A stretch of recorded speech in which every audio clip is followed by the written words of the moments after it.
Hi friends, good morning. আজকে Sunday, তো সবাইকেই প্রথমে বলছি হ্যাপি সানডে। কার কার বাড়িতে চিকেন রান্না হচ্ছে অবশ্যই কমেন্ট করে জানিও।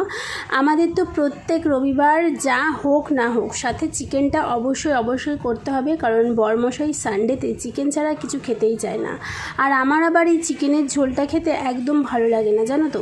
শুধু মুখে ভালো লাগে, কিন্তু ভাত দিয়ে যেই মাখি তখন আর খেতে ভালো লাগে না। যদিও বা আজকে চিকেনের ঝোলই রান্না করছি, কারণ সপ্তাহে রবিবার ফ্রাইড রাইস আর চিলি চিকেন করেছিলাম। আমি না এরকম অল্টারনেটিভ করে করি, যেহেতু আমি চিকেনের ঝোল খেতে খুব একটা ভালোবাসি না।